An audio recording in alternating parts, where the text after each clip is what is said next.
Ladies and gentlemen, it's my privilege to introduce the messenger lecturer, Professor Richard P. Feynman of the California Institute of Technology.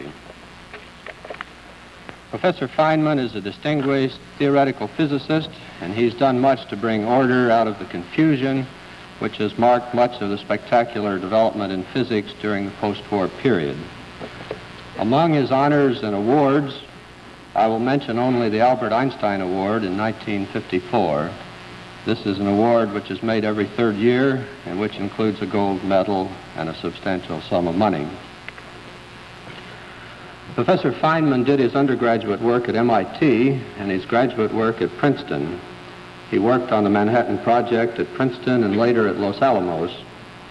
He was appointed an assistant professor here at Cornell in 1944, although he did not assume residence until the end of the war. I thought it might be interesting to see what was said about him when he was appointed at Cornell, so I searched the minutes of our Board of Trustees, and there's absolutely no record of his appointment. There are, however, some 20 references to leaves of absence, salary, and promotions. One reference interested me especially. On July 31, 1945, the chairman of the physics department wrote the dean of the Arts College stating that Dr. Feynman is an outstanding teacher and investigator, the equal of whom develops infrequently. The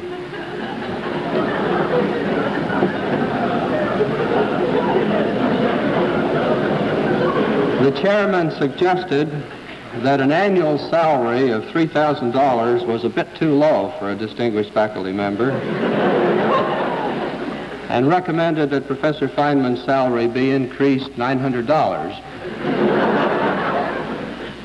The dean, in an act of unusual generosity and with complete disregard for the solvency of the university, crossed out the $900 and made it an even $1,000. You can see that we thought highly of Professor Feynman even then. Feynman took up residence here at the end of 1945 and spent 5 highly productive years on our faculty. He left Cornell in 1950 and went to Caltech, where he has been ever since. Before I let him talk, I want to tell you just a little bit more about him. 3 or 4 years ago, he started teaching a beginning physics course at Caltech, and the result has added a new dimension to his fame. His lectures are now published in 2 volumes, and they represent a refreshing approach to the subject. In the preface of the published lectures, there's a picture of Feynman performing happily on the bongo drums. My Caltech friends tell me that he sometimes drops in on the Los Angeles night spots and takes over the work of the drummer, but Professor Feynman tells me that that's not so. Another of his specialties is safe cracking. One legend says that he once opened a locked safe in a secret establishment, removed a secret document, and left a note saying, "Guess who?" I could tell you about the time that he learned Spanish before he went to give a series of lectures in Brazil, but I won't.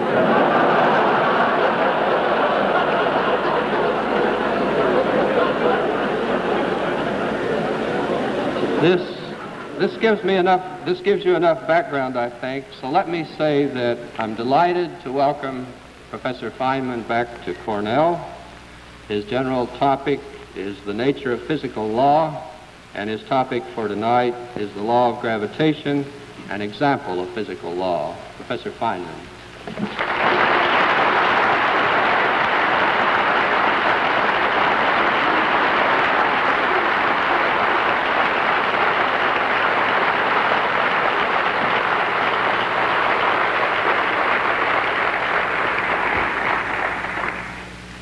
It's odd, but in the infrequent occasions when I've been called upon in a formal place to play the bongo drums, the introducer never seems to find it necessary to mention that I also do theoretical physics.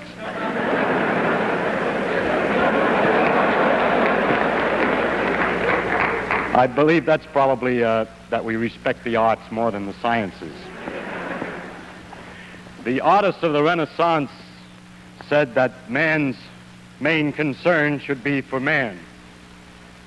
And yet, there are some other things of interest in the world. Even the artists appreciate sunsets and the ocean waves and the march of the stars across the heavens. And there is some reason then to talk of other things sometimes. As we look into these things, we get an aesthetic pleasure from them directly on observation. But there's also a rhythm and a pattern between the phenomena of nature, which isn't apparent to the eye, but only to the eye of analysis. And it's these rhythms and patterns which we call physical laws. What I want to talk about in this series of lectures is the general characteristics of these physical laws. That's even another level, if you will, of higher generality over the laws themselves. And it's really, all I'm talking about is nature as seen as a result of detailed analysis. But only the most overall general qualities of nature is what I mainly wish to speak about. Now, such a topic has a tendency to become too philosophical because it becomes so general that a person talks in such generalities that everybody can understand him, and it's considered to be some deep philosophy. However, I would like to be rather more special, and I would like to be understood in an honest way rather than in a vague way to some extent. And so, if you don't mind, I'm going to try to give, instead of only the generalities, in this first lecture, an example of physical law, so that you have at least one example of the things about which I'm speaking generally. In this way, I can use this example again and again to give an instance to make a reality out of something which would otherwise be too abstract. Now, I've chosen for my special example of physical law to tell you about the theory of gravitation, or the phenomena of gravity. Why I chose gravity, I don't know. Whatever I chose, you would have asked the same question. Actually, it was one of the first great laws to be discovered, and it has an interesting history. You might say, yes, but then it's old hat. I would like to hear something about science, more modern science. More recent, perhaps, but not more modern. Modern science is exactly in the same tradition as the discoveries of the law of gravitation. It is only more recent discoveries that we would be talking about. And so I do not feel at all bad about telling you of the law of gravitation, because I am, in describing its history and the methods, the character of its discovery and its quality, talking about modern science, completely modern. This law has been called the greatest generalization achieved by the human mind. And you can get already from my introduction, I'm more interested not so much in the human mind as in the marvel of nature who can obey such an elegant and simple law as this law of gravitation. So our main concentration will not be on how clever we are to have found it all out, but on how clever she is to pay attention to it. Now, what is this law of gravitation that we're going to talk about? The law is that two bodies or bodies exert a force upon each other, which is inversely as the square of the distance between them and varies directly as the product of their masses. And mathematically, we can write that great law down in the formula, some kind of a constant times the product of the two masses divided by the square of the distance. Now, if I add the remark that a body reacts to a force by accelerating or by changing its velocity every second to an extent inversely as its mass. It reacts, changes velocity more if the mass is lower and so on, inversely as the mass. Then I have said everything about the law of gravitation that needs to be said. Everything else is a consequence, a mathematical consequence of those two things that I said. That's a remarkable enough phenomenon in itself that the next lecture will consider this in more detail. Now, I know you're not all here. I know some of you are, but you're not all mathematicians, And so you cannot all immediately see all of the consequences of these two remarks. And so what I would like to do in this lecture is to briefly tell you the story of the discovery, tell you what some of the consequences are, what the effect of this discovery had on the history of science, what kinds of mysteries such a law entails, something about the refinements made by Einstein, and possibly the relation to other laws of physics. The history of the thing, briefly, is this, that the ancients first observed the way the planets seemed to move about in the sky and concluded that they all went around, along with the Earth, went around the sun. This discovery was later made independently by Copernicus after they had forgotten that, people had forgotten that it had already been made. Now the next question that came up to study was exactly how do they go around the sun? That is, exactly what kind of motion? Do they go with the sun at the center of a circle, or do they go in some other kind of a curve? How fast do they move, and so on? And this discovery took a longer to make. The times after Copernicus were times in which there were great debates about whether the planets in fact went around the sun along with the Earth, or whether the Earth was at the center of the universe, and so on. And there were considerable arguments about this. When a man named Tycho Brahe got an idea of a way of answering the question, he thought that it might perhaps be a good idea to look very, very carefully and to record where the planets actually appear in the sky, and then the alternative theories might be distinguished from one another.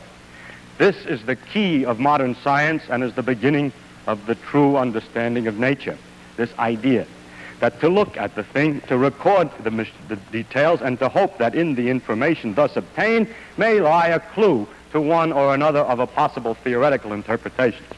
So Tycho, who was a rich man and owned, I believe, an island near Copenhagen, outfitted his island with great brass circles and special observing positions, situation chairs that you could look through little holes, and recorded night after night the position of the planets.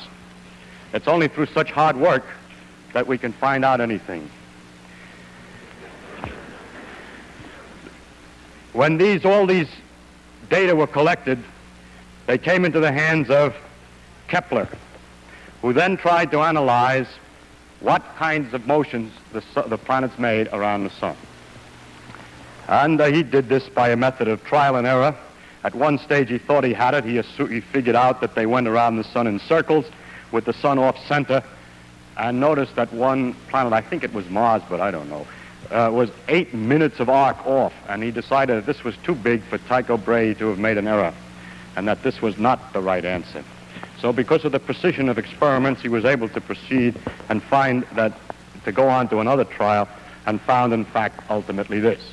3 things. First, that the planets went in ellipses around the sun with the sun at a focus. An ellipse is a curve all artists know about because it's a foreshortened circle, or children know about because somebody told them that if you take a string and tie it to 2 tacks and put a pencil in there, it'll make an ellipse. These 2 tacks are the foci, and if the sun is here, the shape of the orbit of a planet around the sun is one of these curves. The next question is, and going around the ellipse, how does it go? Does it go faster when it's near the sun, slower when it's further from the sun, and so on? We take away the other focus, we have the sun then and the planet going around. And Kepler found the answer to this too. He found this, that if you put the position of the planet down at 2 times separated by some definite time, let's say 3 weeks, and then at another place in the orbit, put the positions of the planets again separated by 3 weeks, and draw lines from the sun to the planet, technically called radius vectors. But anyway, lines from the sun to the planet, then the area that's enclosed in the orbit of the planet and the 2 lines that are separated by the planet's position 3 weeks apart is the same no matter what part of the orbit the thing is on. So that it has to go faster when it's closer in order to get the same area as it goes slower when it's further away, and in this precise manner. Some several years later, he found the 3rd rule, and that had not to do with the exactly motion of a single planet around the sun, but but related the various planets to each other. And it said that the times that it took the planet to go all the way around was related to the size of the orbit, and that the times went as the square root of the cube of the size of the orbit, and for the size of the orbit is the diameter all the way across the biggest distance on the ellipse.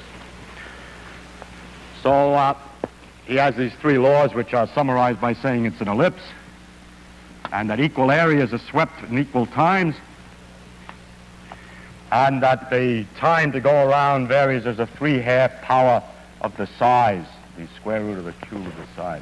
So there's three laws of Kepler, which is a very complete description of the motion of the planets around the sun.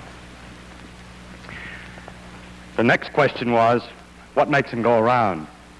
Well, how can we understand this in more detail? Or is there anything else to say? In the meantime, Galileo was investigating the laws of motion. Incidentally, at the time of Kepler, the problem of what drove the planets around the sun was answered by some people by saying that there were angels behind here beating their wings and pushing the planet along around orbit. As we'll see, that answer is not very far from the truth. The only difference is that the angels sit in a different direction and the wings go in a different direction.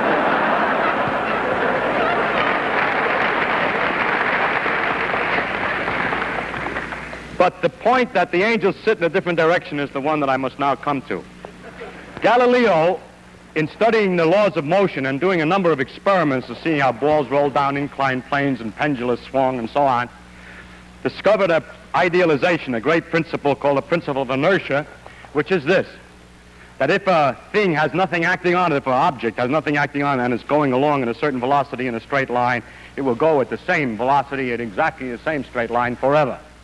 Unbelievable though that may sound to anybody who has tried to make a ball roll forever, the idealization is correct, and that if there were no influences acting, such as the friction on the floor and so on, the thing would go at a uniform speed forever. The next point was made by Newton, who discussed the next question, which is, when it doesn't go in a straight line, then what? And he answered this way, that a force is needed to change the velocity in any manner. First, for instance, if you're pushing it in a direction that it moves, it will speed up. If you find that it changes direction, then the force must have been sideways. And that the force can be measured by the product of two effects. First, how much does the velocity change in a small interval of time? How fast is the velocity changing? How much is it accelerating in this direction, or how much is the velocity changing when it changes direction? That's called the acceleration. And when that's multiplied by a coefficient called the mass of an object, or its inertia coefficient, then that together is the force. One can measure for instance, if one has a stone on the end of a string and swings it in a circle over his head, then one can measure, when one finds one has to pull, the reason is that the speed of the velocity, the speed is not changing as it goes around the circle, but it's changing its direction, so there must be perpetually an in-pulling force, and this is proportional to the mass, so that if we were to take two different objects, first swing one, and then swing another one at the same speed around the head and measure the force in the second one, that second one, the new force is bigger than the other force in the proportion that the masses are different. This is a way of measuring the masses, by how hard it is to change the speed. Now, then Newton saw from this that, for instance, to take a simple example, if a planet is going in a circle around the sun, no force is needed to make it go sideways tangentially. If there were no force at all on it, it would have just keep coasting this way. But actually, the planet doesn't keep coasting this way, but finds itself later not out here where it would go if there were no force at all, but further down toward the sun.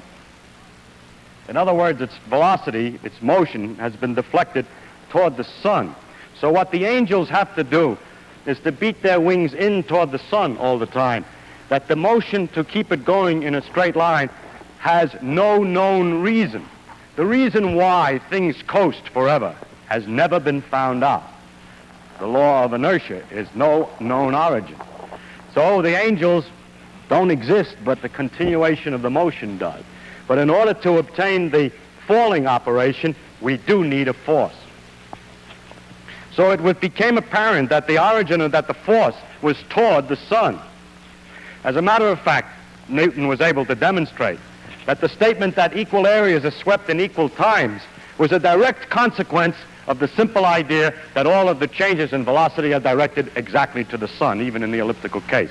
And maybe I'll have time next time to show you how that works in detail. So from this law, he would confirm the idea that the force is toward the sun. And from knowing how the periods of the different planets vary with the distance away from the sun, it's possible to determine how that force must weaken at different distances, and he was able to determine that the force must vary inversely as the square of the distance. Now, so far, he hasn't said anything. Yes, because he only said two things which Kepler said in a different language. One is exactly equivalent to the statement that the force is toward the sun, and the other is exactly equivalent to the statement that the law is inversely as the square of the distance. But people had seen in telescopes the Jupiter's satellites going around Jupiter, and it looked like a little solar system, so the satellites were attracted to Jupiter. And the moon is attracted to the Earth, and this goes around the Earth, is attracted the same way. So it looks like everything's attracted to everything else. And so the next statement was to generalize this and to say that every object attracts every other object. If so, the Earth must be pulling on the moon, just as the sun pulls on the planet. But it's known that the Earth pulls on things because you're all sitting tightly in your seats in spite of your desires to float out of the hall at this time. The pull for objects on the Earth was well known in the phenomenon of gravitation. And it was Newton's idea then that maybe the gravitation which held the moon in the orbit also applied was the same gravitation that pulled the objects toward the Earth. Now, it is easy to figure out how far the moon falls in 1 second. Because if it went in a straight line, you know the size of the orbit, you know it takes a month to go around, and if you figure out how far it goes in 1 second, you can figure out how far the circle of the moon's orbit has fallen below the straight line that it would have been in if it didn't go the way it does go. And this distance is 1/20th of an inch. Now, the moon is 60 times as far away from the Earth's center than we are. We're 4,000 miles away from the center, and the moon is 240,000 miles away from the center. So if the law of inverse square is right, an object at the Earth's surface should fall in 1 second by 1/20th of an inch times 3,600, being the square of 60, because the force has been weakened by 60 times 60 for the inverse square law in getting out there to the moon. And if you multiply a 20th of an inch by 3,600, you get about 16 feet. And lo, it is known already from Galileo's measurements that things fell in 1 second on the Earth's surface by 16 feet. So this meant, you see, that he was on the right track. There was no going back now.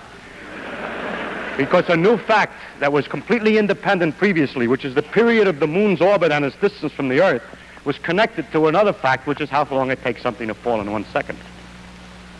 So this was a dramatic test that everything's all right. Further, he had a lot of other predictions.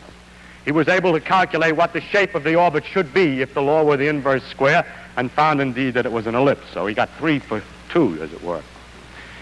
In addition, a number of new phenomena had their obvious explanations. One was the tides. The tides were due to the pull of the moon on the Earth. This had sometimes been thought of before, with the difficulty that if it's the pull of the moon on the Earth being here, the water's being pulled up to the moon, then there would only be one tide a day where that bump of water is under the moon. But actually, you know, there are tides every 12 hours roughly, and that's 2 tides a day. But there was also another school of thought that had a different conclusion. Their theory was that it was the Earth that was pulled by the moon away from the water.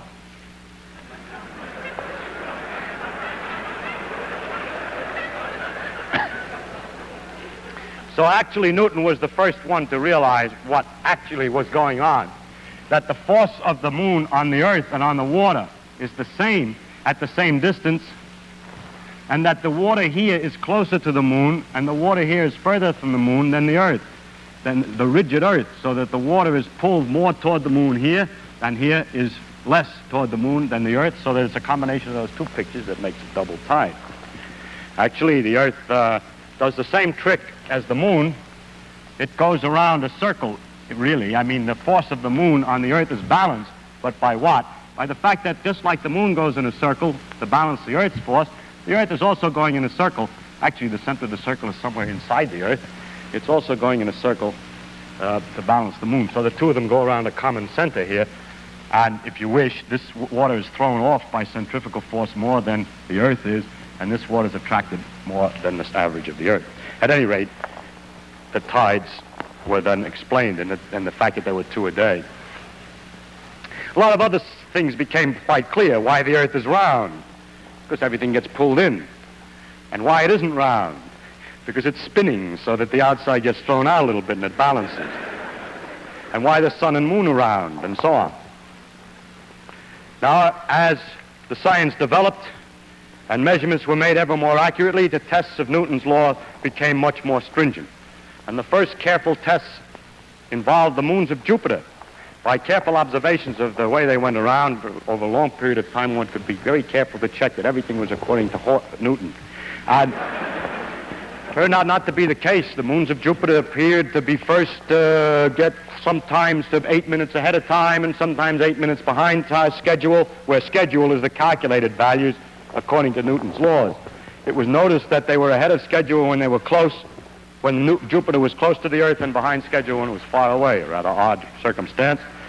And Mr. Römer, having confidence in the law of gravitation, came to an interesting conclusion, that it takes light some time to travel from the moons to the Earth, and that what we're looking at when we see the moons are not how they are now, but how they were the time ago that it took the light to get here. Now, when Jupiter's near us, it takes less time for the light to come, and when Jupiter's further, it takes longer time, so he had to correct the observations for the differences in time, and by the fact that they were this much too early or that much too late, was able to determine the velocity of light. This was the first demonstration that light was not an instantaneously propagating material. I bring this particular matter to your attention because it illustrates something.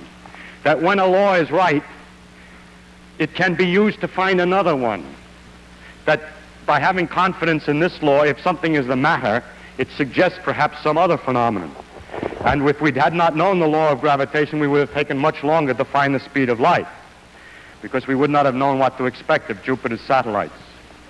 This process has developed into an avalanche of discoveries. Each new discovery permits the tools for much more discovery, and this is the beginning of that avalanche, which has gone on now for 400 years in a continuous process, and we're still avalanching along at high speed at this time.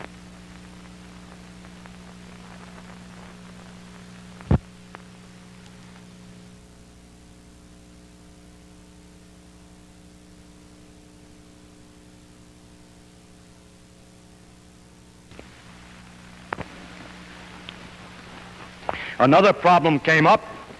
The planets shouldn't really go in ellipses because, according to Newton's laws, they're not attracted only by the sun, but also they pull on each other a little bit, only a little bit, but a little bit is something, and will alter the motion a little bit.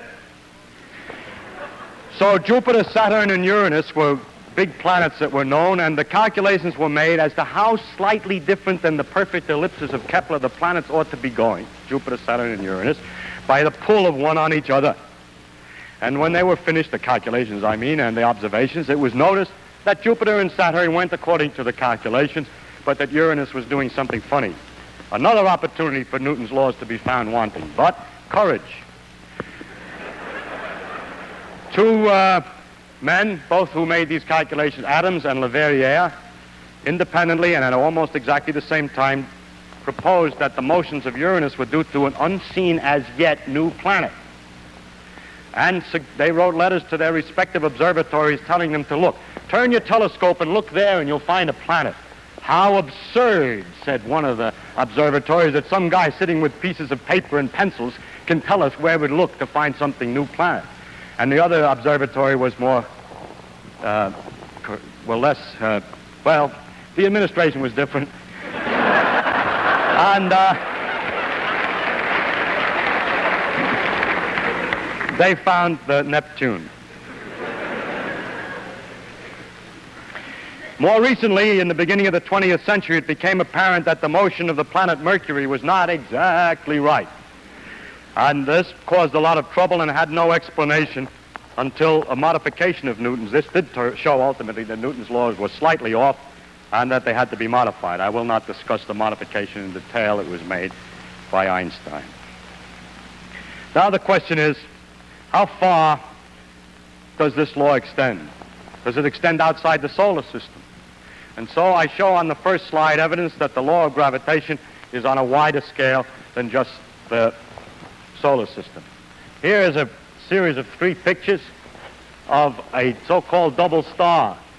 There's a third star, fortunately, in the picture, so you can see that they're really turning around and that nobody just simply turned the frames of the pictures around, which is easy to do on astronomical pictures. But the stars are actually going around. And by watching these things and plotting the orbit, you see the orbit that they make on the next slide. It's evident that they're attracting each other and that they're going around in an ellipse. According to the way expected, these are a succession of pictures going for all these different periods of time. I think, yes, it goes around this way. They didn't see it well when it was too close, and here it is in 1905. My slide is very old. It's gone around maybe once more since. And you'll be happy except when you notice, if you have noticed already, that the center is not in a focus of the ellipse, but it's quite a bit off. So something's the matter with the law. No. God hasn't presented us with this orbit face on. It's tilted at a funny angle. And if you take an ellipse and mark its focus and then hold the paper at an odd angle and look at it in projection, the focus doesn't have to be at the focus of the projected image. So it's because its orbit is tilted in space that it looks that way. It looks like it's not the right pattern. But it's all right, and you can figure everything out satisfactorily for that. How about a bigger distance? There's forces between the stars. Does it go any further than these distances, which are not more than 2 or 3 times the solar system's diameter? Here's something in the next slide that's 100,000 times as big as the solar system in diameter, and this is a large number of stars, tremendous number of stars. This white spot is not a solid white spot. It's just because of the failure of our instruments to resolve it, but are very, very tiny dots, just like the other stars, well separated from one another, not hitting each other, each one falling through and back and forth through this great globular cluster. It's one of the most beautiful things in the sky, as good as sea waves and sunsets. And the distribution of this material, it's perfectly clear that the thing that holds this together is the gravitational attraction of the stars for each other. And the distribution of the material in the sense of how the stars peter out as you go out in distance permits one to find out roughly what the law is of force between the stars, and of course it comes out right that it is roughly the inverse square. The accuracy of these calculations and measurements is not anywhere near as careful as in the solar system. Onward, as gravity extends still further. This is a little pinpoint inside of a big galaxy, and the next slide shows a typical galaxy. And it's clear that this thing again is held together somehow, and the only candidate that's reasonable is gravitation. But when we get to this size, we haven't any way any longer to check the inverse square law. But there seems to be no doubt that these great agglomerations of stars and so, these galaxies, which are 50 to 100,000 light years across, the solar system is, well, from the Earth to the Sun is only 8 light minutes. This is 100,000 light years that the gravity is extending even over these distances. And in the next slide is evidence that it extends even further. Here is what is called a cluster of galaxies. There's a galaxy here and here and here. There are galaxies here. They're all in one lump of galaxies, analogous to the cluster of stars, but this time what's clustered are those big babies that I showed you in this previous slide. Now this is as far as, it's about 1/10, or well, 100th maybe, of the size of the universe, and as far as we have any direct evidence that gravitational forces extend. So the Earth's gravitation, if we take the view, has no edge, as you may read in the newspapers, when the planet gets outside the field of the gravitation. It keeps on going, ever weaker and weaker, inversely as the square of the distance, dividing by 4 each time you're twice as far away. until it mingles with the strong fields and gets lost in the confusion of the strong fields of other stars, but altogether with the stars in its neighborhood pulls the other stars to form the galaxy, and altogether they pull on other galaxies to make a pattern, a cluster of galaxies. So the Earth's gravitational field never ends, but peters out very slowly in a precise and careful law, probably to the edges of the universe.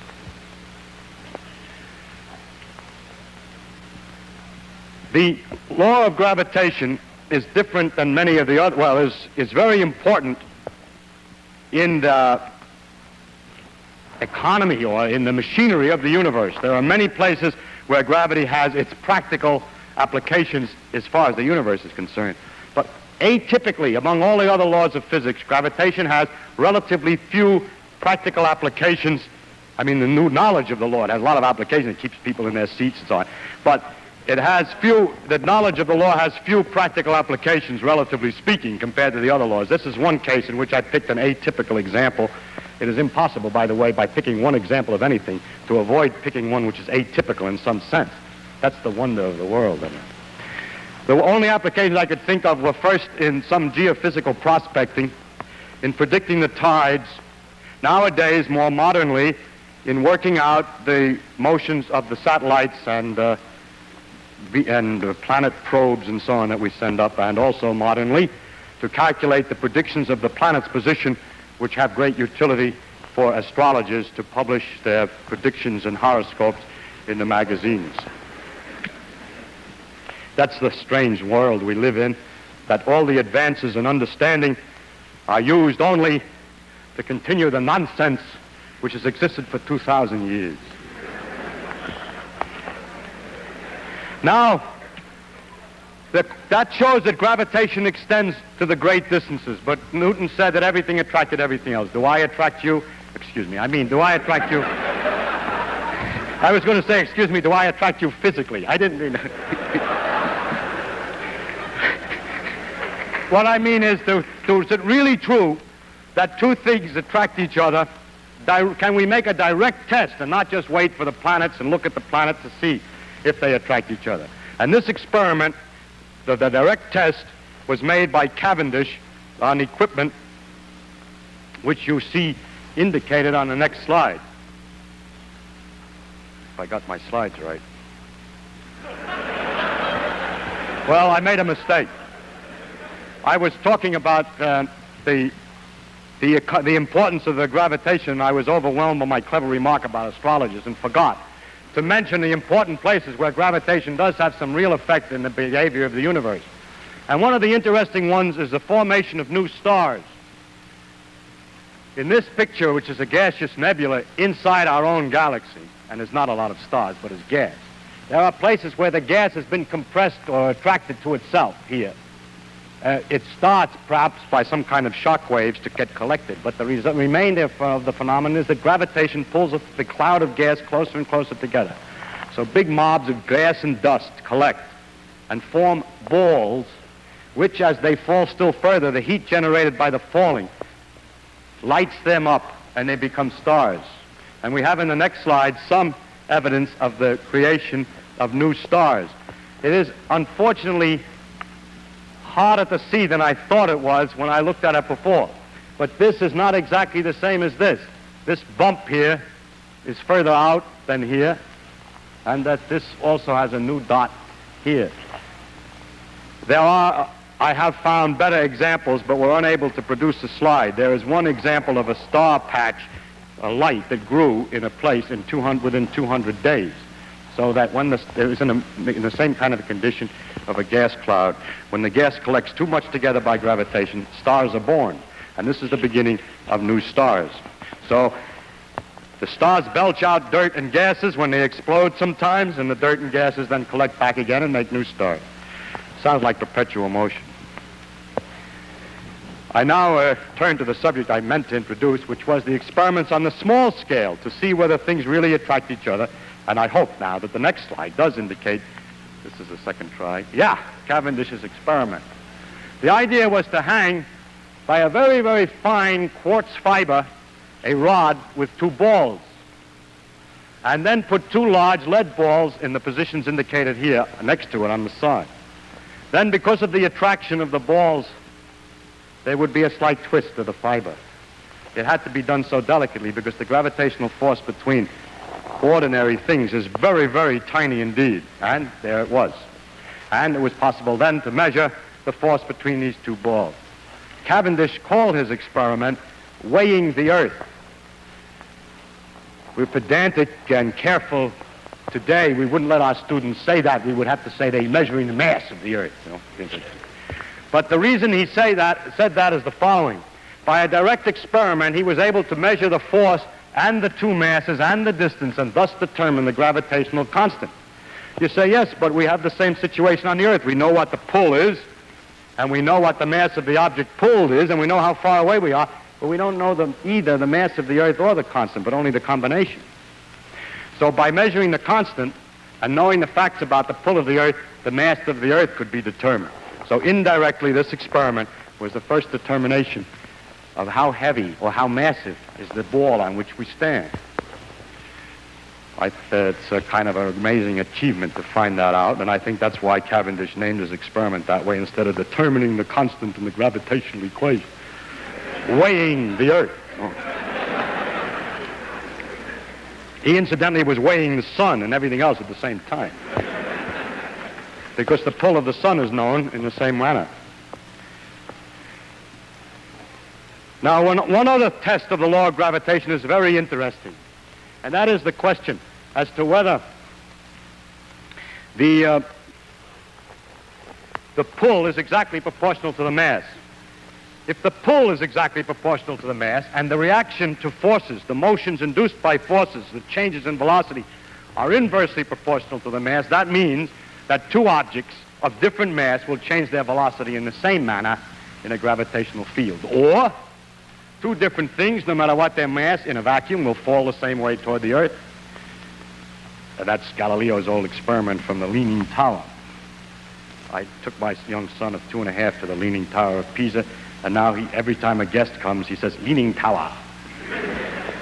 So, anyhow, it means, for example, that in a satellite, a man-made satellite, an object inside will go around the Earth in the same kind of an orbit as a satellite on the outside and thus float in the middle, apparently.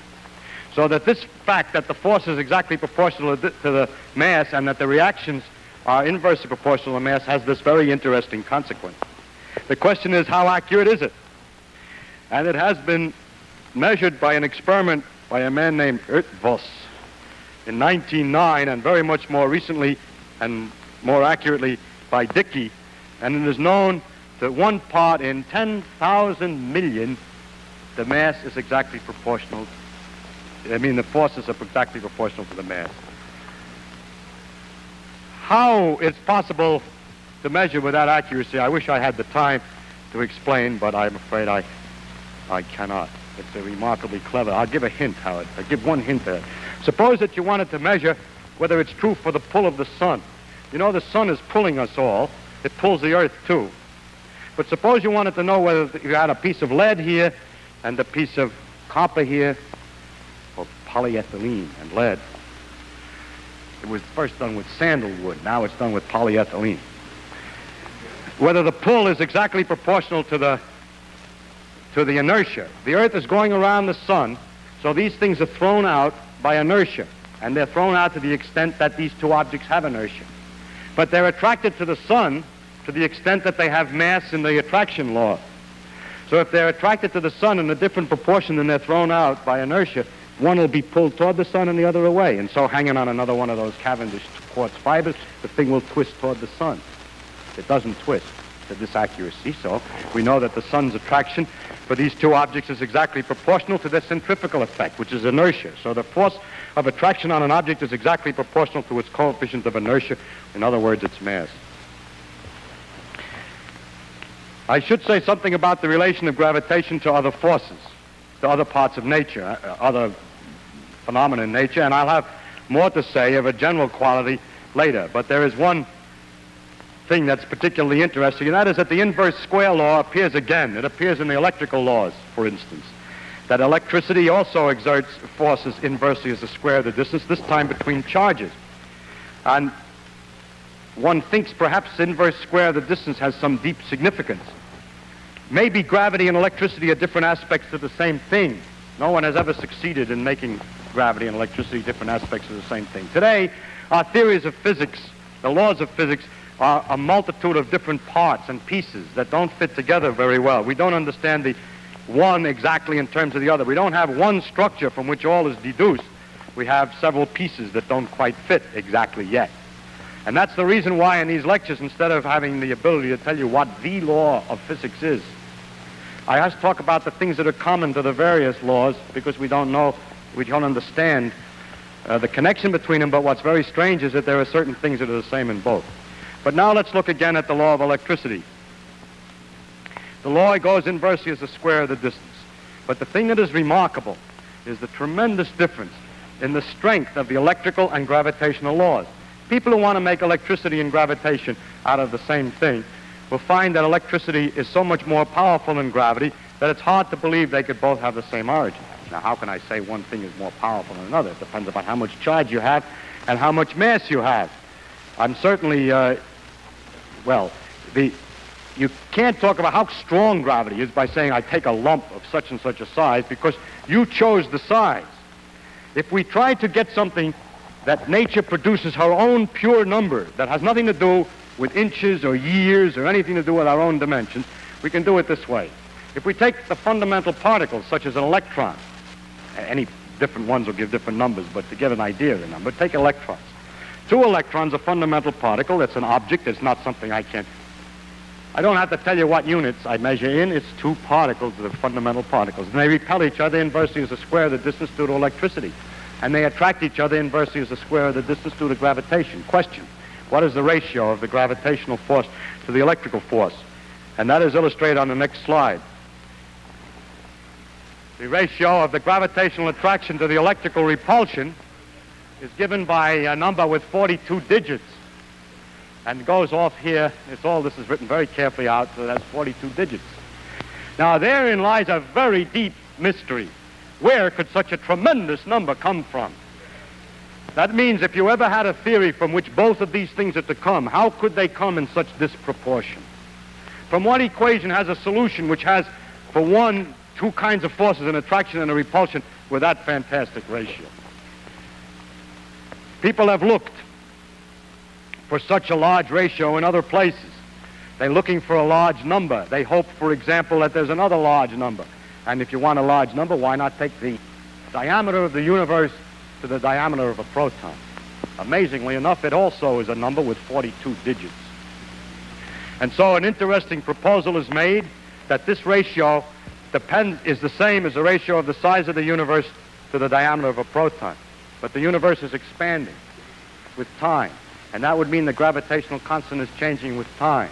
And although that's a possibility, there's no evidence to indicate that it's in fact true, and there are several difficulties, partial indications that it doesn't, that the gravitational constant has not changed in that way. So this tremendous number remains a mystery.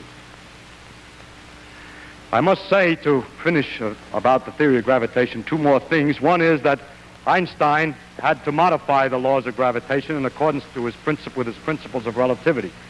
The first was, one of the principles was that effects cannot occur instantaneously, while Newton's theory said that the force was instantaneous. He has to modify Newton's laws. They have very small effects, these modifications. One of them is, all masses fall. Light has energy, and energy is equivalent to mass, so light should fall. And it should mean that light going near the sun is deflected. It is. And also the force of gravitation is slightly modified in his theory, so that the laws slightly change, very, very slightly, and it is just the right amount to account for the slight discrepancy that was found in the movement of Mercury. Finally, with connection to the laws of physics on a small scale, we have found that the behavior of matter on a small scale obeys laws so different, very different than things on a large scale. And so the question is, well, how does gravity look on a small scale? What is called the quantum theory of gravity? There is no quantum theory of gravity today. People have not succeeded completely in making a theory which is consistent with the uncertainty principles and the quantum mechanical principles. I'll discuss these principles in another lecture. Now, finally, you will say to me, yes, you told us what happens, but what is this gravity? Where does it come from, and what is it? Do you mean to tell me that the planet looks at the sun, sees how far it is, takes the inverse of the square of the distance, and then decides to move in accordance with that law and move? In other words, although I've stated a mathematical law, I haven't given you no clue as to the mechanism. I will discuss the possibility of doing this in the next lecture, which is the relation of mathematics to physics. But finally, in this lecture, I would like to remind, just at the end here, to emphasize some characteristics that the gravity has in common with the other laws that we have mentioned as we passed along. The first is that it's mathematical in its expression. The others are that way too. We'll discuss that next time. Second, it's not exact. Einstein had to modify it. We know it isn't quite right yet because they have to put the quantum theory in. That's the same with all our other laws. They're not exact. There's always an edge of mystery. There's always a place that we have some fiddling around to do yet. That, of course, is not a property, probably not a property. It may or may not be a property of nature, but it certainly is common with all the laws as we know them today. It may be only a lack of knowledge. But the most impressive fact is that gravity is simple. It is simple to state the principle completely and have not left any vagueness for anybody to change the ideas about. It's simple and therefore it's beautiful. It's simple in its pattern. I don't mean it's simple in its action. The motions of the various planets and the perturbations of one on another can be quite complicated to work out. Or to follow how all those stars in the globular cluster move is quite beyond our ability. It's complicated in its actions, but not in the basic pattern or the system underneath the whole thing, as that's a simple thing. That's common in all our laws. They all turn out to be simple things, although complex in their actual actions. Finally comes the universality of the gravitational law, the fact that it extends over such enormous distances. That Newton, in his mind worrying about the solar system, was able to predict what would happen in an experiment of Cavendish, where Cavendish's little model of the solar system, the two balls attracting, has to be expanded 10 million times to become the solar system. And then 10 million times expanded once again, and we find the galaxies attracting each other by exactly the same law. Nature uses only the longest threads to weave her patterns, so that each small piece of her fabric reveals the organization of the entire tapestry. Thank you.